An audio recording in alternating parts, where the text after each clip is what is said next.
வணக்கம் நண்பர்களே. நம்முடைய இன்று ஒரு தகவல் நிகழ்ச்சியில் மற்றும் ஒரு பதிவு.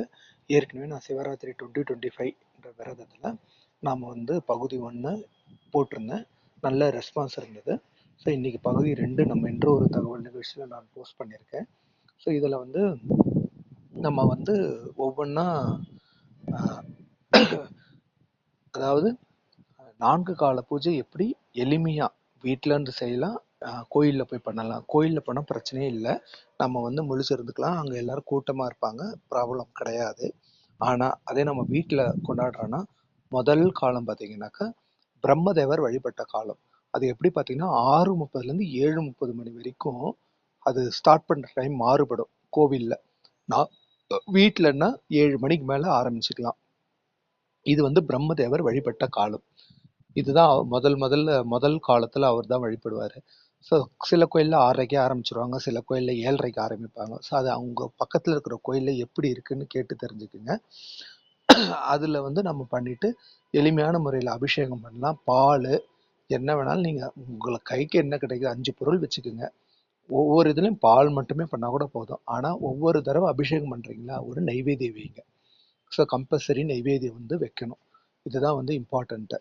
ஸோ ரெண்டாவது பார்த்தீங்கன்னா ரெண்டாவது காலம் டைம் பார்த்தீங்கன்னாக்கா 9:30 மணிலேருந்து ஒரு 11:30 வரைக்கும் பார்த்தீங்கன்னா மகாவிஷ்ணு வழிபட்ட காலம். மகாவிஷ்ணு வழிபட்ட காலம் அந்த 2ஆம் காலம் பூஜைன்னு சொல்லுவாங்க. ஸோ அப்போவும் நாம் அபிஷேகம் பண்ணிவிட்டு பூ எல்லாமே வச்சுங்க. முதல்ல 5 பொருள் வச்சுங்க. ஒரு வீட்டில் உங்களுக்கு லிங்கம் இருக்குன்னு நினச்சிங்கன்னா விபூதி கம்பல்சரி, பால், ஒரு தேன், இது 3 முக்கியம், தயிர், சந்தனம். இந்த 5 பொருளில் நீங்கள் ஏதாவது ஒவ்வொரு தடவையும் ஒவ்வொன்று கூட வழிபடலாம், தப்பில்லை. நம்ம மனசு தான் முக்கியம். அந்த பொழுதில் நம்ம சிவனை வழிபட்டு வில்வத்தால் அர்ச்சனை பண்ணணும். ஒரு வில்வமாவது ஒவ்வொரு இதுக்கு நீங்கள் வச்சிங்கன்னா கூட ரொம்ப சந்தோஷம். இதிலே இருக்கிறதுலே முக்கியமானது பார்த்தீங்கன்னாக்கா அம்பிகை வழிபட்டது தான் 3ஆம் காலம்.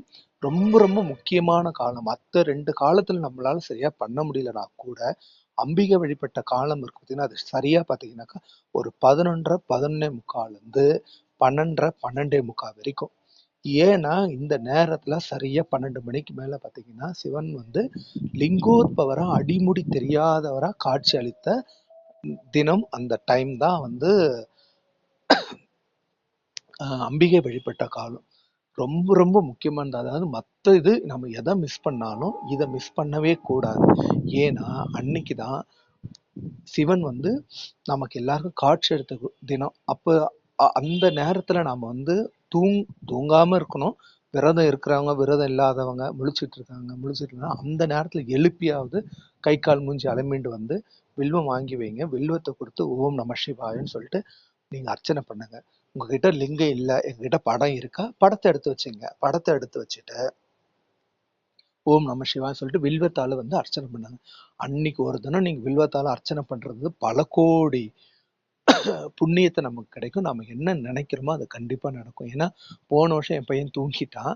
அவனை நான் எழுப்பி 11:30க்கெல்லாம் எழுப்பி அவனை பண்ண வச்சேன். ஓகே, நம்ம அதுக்குண்டான பலன் கிடைக்குதானா, அது இல்லைன்னு சொல்லவே முடியாது. ஸோ ரொம்ப முக்கியமானது, இதை மிஸ் பண்ணிடாதீங்க. யார் விரதம் அனுஷ்டிக்கிறவங்க, விரதம் அனுஷ்டிக்காதவங்க யாராக இருந்தாலும் அந்த ஒரு நேரத்தில் எழுந்து கை கால் மூஞ்சி மனசால ஓம் நம சிவாய 108 தடவை தியானம் பண்ணிட்டு நம்ம வில்வத்தால் அர்ச்சனை பண்ணிட்டு அந்த நேரத்தில் பார்த்தீங்கன்னாக்கா ஒரு 15 மினிட்ஸ் நல்ல மெடிடேஷன் பண்ணுங்க. ஏன்னா அந்த நேரம் பிரபஞ்சத்தை மொத்த ஆற்றலையும் அதை இழுத்து வச்சு நமக்கு நம்ம என்ன கேட்குறோமோ அந்த பிரபஞ்சம் அன்னைக்கு நமக்கு தரும். இதுதான் 4ஆம் காலம். இந்த 4ஆம் காலம் தான் பார்த்தீங்கன்னாக்கா மக்கள், ரிஷிகள், தேவர்கள், அதுக்கப்புறம் சித்தர்கள் எல்லாரும் வழிபட்ட காலம் இந்த 4ஆம் காலம். இந்த 4ஆம் காலத்தில் பார்த்தீங்கன்னா காலையில் 3:30 4 மணிக்கு ஆரம்பிச்சிடும், 5:30க்கெல்லாம் முடிஞ்சிடும். ஸோ 4ஆம் காலத்துலேயும் நம்மளால் என்ன பொருள் இருக்கோ அபிஷேகம் பண்ணி வில்வத்தால் அர்ச்சனை பண்ணி ஓம் நம சிவாயன்னு சொல்லிட்டு மனசால் நம்ம சொன்னோம்னா கண்டிப்பாக ஈசன் ஏற்றுப்பார். இவ்வளோதாங்க, சிம்பிளாக நம்ம வழிபடலாம். ரொம்ப ஆனால் சுத்தபத்த முக்கியங்க சிவனுக்கு பொறுத்த வரைக்கும். நாம் மனசளவில் தூய்மையாக இருக்கணும், அதுதான் ரொம்ப ரொம்ப முக்கியம்.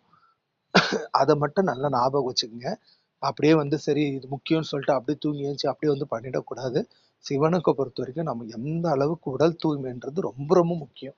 மன தூய்மை, உடல் தூய்மை ரொம்ப முக்கியம். சிவனை பொறுத்த வரைக்கும். இதுல ஒரு பதிகம் நான் சொல்லியிருந்தேன் இல்லையா? தேவார பாடல் திருஞான சம்பந்தர் பாடினது. அவருக்கு அவங்க அப்பாவுக்கு ஒரு காசு தேவைப்பட்டுச்சு. ஆனா அவரால் அது பண்ண முடியலன்னு ஒரு பதிகத்தை பாடினார் சிவபெருமானுக்கு. அந்த பதிகத்தை இதோட அட்டாச் பண்ணியிருக்கேன். ரொம்ப முக்கியம். ஏன்னா இதை பாடிதான் திருஞான சம்பந்தர் சிவபெருமான் கையாலேயே பொற்கிழியை வாங்கினார். அந்த பொற்கிழி பார்த்தீங்கன்னா எடுக்கெடுக்கு குறையவே குறையாதான். ஸோ இது நீங்க பாடினா நம்ம கிட்ட இருக்கிற கடன் பிரச்சனைலேருந்து எல்லாமே தீக்கும். நமக்கு பண வரவை வர்றதுக்கு உண்டான வழியை இது காமிக்கும். அதுல எந்த மாற்றமும் இல்லை. நான் கொஞ்ச நாளா அதை படிச்சுக்கிட்டு இருக்கேன். நல்ல ரிசல்ட் வருது, சொல்ற பாருங்க. இடரினும் தளரினும் எனதொரு நோய் தொடரினும் உன்கழல் தொழுதொழுவேன் கடல்தனில் அமுதொடு கலந்த நெஞ்சை மிடரினில் அடக்கிய வேதியனே இதுவோ எமை ஆளுமோ ஈவது என்றமக்கில்லையேல் அதுவோ உனது இன்னருள் ஆவடுதுறை அரணே. அந்த கடைசி 2 லைன் இருக்கு பாருங்க, ரொம்ப இம்பார்ட்டன்ட்.